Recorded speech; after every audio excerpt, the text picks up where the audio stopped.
వి gold trusted gold buyers తాకట్టులో ఉన్న బంగారాన్ని విడిపించి ఈ రోజు ఉన్న మార్కెట్ ధరకే కొనబడును.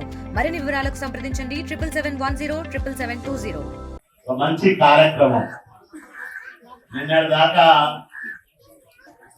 రేషన్ ను అందించే ఏర్పాటు చేస్తా ఉంది ఈ కూటమి ప్రభుత్వం. చంద్రబాబు నాయుడు గారైనా పవన్ కళ్యాణ్ గారైనా బీజేపీ నాయకత్వమైన ప్రజలకు మంచి జరగాలి, ప్రజలు ఇబ్బందులు పడకూడదని ఆలోచన చేసే ఈ కార్యక్రమానికి శ్రీకారం చుడతా ఉన్నాం. ఈరోజు మీకందరికీ తెలుసు, నిన్నటి దాకా మీరు పడిన బాధలు. ఆ MDU వాహనం రిపేర్కి వస్తే మీకు రేషన్ అందేది కాదు. మీకు తీరిక దొరికినప్పుడు, మీరు ఇంట్లో అందుబాటులో ఉన్నప్పుడు ఆ రేషన్ బండి మీ దగ్గరికి వచ్చేది కాదు. అది వచ్చినప్పుడు మీరుండే అవకాశం లేకపోతే మళ్ళా ఎప్పుడో రేషన్ తెచ్చుకునే దానికి వీలుండేది. ఇప్పుడు స్పష్టంగా ప్రభుత్వం ఆదేశించింది, ఉదయం 8 గంటల నుంచి 12 గంటల వరకు ప్రతి రేషన్ షాప్కు తెరిచే ఉంటారు. అట్లాగే సాయంత్రం 4 గంటల నుంచి 8 గంటల వరకు మళ్ళా తెరుస్తారు. అంటే 12 నుంచి 4 గంటల వరకు ఉంటుంది తప్ప మధ్యాహ్నము. ఉదయం 8 నుంచి రాత్రి 8 వరకు మీరు ఎప్పుడు అవకాశం ఉంటే అప్పుడు రేషన్ తెచ్చుకునేదానికి మీకు వెసులుబాటు వస్తా ఉంది. ఈ కార్యక్రమాన్ని రాష్ట్ర వ్యాప్తంగా 29,796 రేషన్ షాపులు ఉన్నాయి. అన్నిట్లోనూ ఈ రోజు నుంచి రేషన్ షాపులోనే బియ్యము ఇచ్చే కార్యక్రమానికి శ్రీకారం చుడతా ఉన్నాం. చంద్రబాబు నాయుడు గారికి మనమందరం కూడా కృతజ్ఞులై ఉండాలా. ఇక్కడ మన నియోజకవర్గంలో 98,444 కార్డులు ఉన్నాయి. వీళ్ళందరికీ ఉపయోగం వస్తారు. వీళ్ళందరూ వాళ్ళకు తీరిక దొరికినప్పుడు వచ్చి రేషన్ తీసుకునే దానికి అవకాశం వస్తుంది.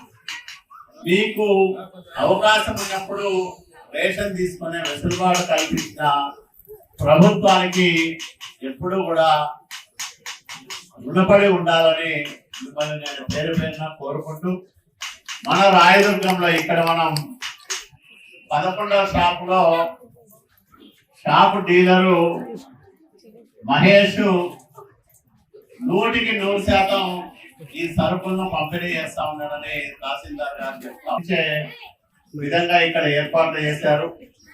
చాలా సంతోషం. ఈ షాపులో 1023 కార్డులు ఉన్నాయి. సో 1000 కార్డులకు ప్రతి నెల క్రమం తప్పకుండా రేషన్ అందిస్తా ఉన్నారు. కాబట్టి దాన్ని సద్వినియోగం చేసుకోమని, ఇదే కాకుండా మనం చెప్పిన సూపర్ 6 కార్యక్రమాలు ఏవైతే ఉన్నాయో వాటన్నింటినీ అమలు చేస్తా ఉన్నాం. 10 లక్షలకు పైగా 10 లక్షల కోట్లకు పైగా అప్పులు పెట్టిపోయినాడు జగన్మోహన్ రెడ్డి. వాటికి వడ్డీలు కట్టడానికే ఇబ్బంది అయిపోయింది. అది తట్టుకుంటూనే ప్రజలకు ఏమీ తక్కువ కాకుండా చూసుకోగలుగుతా ఉన్నాడు చంద్రబాబు నాయుడు గారు. మొదటి నెలలోనే 1000 రూపాయలు పెన్షన్ పెంచి 3000, 4000 చేశాం. అంతకుముందు 3 నెలల బకాయిలతో పాటు 7000 రూపాయలు పెన్షన్ ఇచ్చాం. నేను నిన్న వెళ్ళా, ఒక 15,000 రూపాయలు ప్రభుత్వం ఇస్తా ఉంది దివ్యాంగుల పెన్షన్ రూపంలో. దాని మళ్ళా కింద 10,000 ఉంది, తర్వాత 6,000 ఉంది, మళ్ళా 4,000 ఉంది. నిన్ననే ఒక మాట చెప్పాడు మన నాయకుడు, దేవుడు నాకు అవకాశం ఇస్తే ఇంకా పెంచాలని ఉంది, ఆర్థిక పరిస్థితి సహకరించడం లేదని గొప్ప మాట చెప్పాడు. అంటే కష్టాల్లో ఉన్న రాష్ట్రాన్ని గట్టెక్కించడంతో పాటు పేదలను ఆదుకోవడంలో దేశంలోనే ఒక ఆదర్శవంతమైన పరిపాలనను అందిస్తున్న నాయకుడు నారా చంద్రబాబు నాయుడు గారు. ఇట్లాంటి కార్యక్రమాలు ఎక్కడా జరగడం లే. మీ బంధువులంతా కర్ణాటకలో ఉంటారు, అక్కడ పోయినవాడు అడగండి ప్రభుత్వం మీకు ఎంత పెన్షన్ ఇస్తా ఉంది. మాకు 10,000 15,000 కూడా ఇస్తా ఉన్నారు.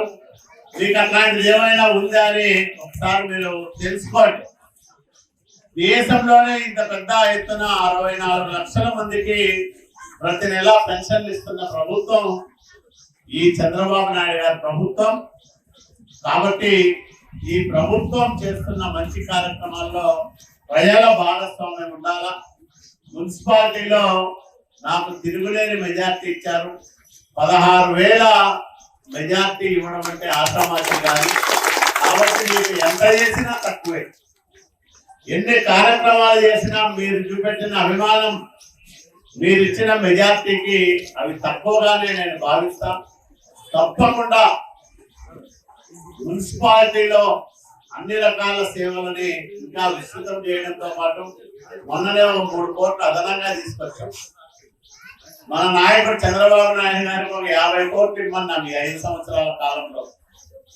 అవి కూడా మంజూరైతే సంవత్సరానికి 10 కోట్లు అట్లా లెక్కన మంజూరైనా మనం అనేక కార్యక్రమాలు చేసుకునే దానికి అవకాశం ఉంటుంది.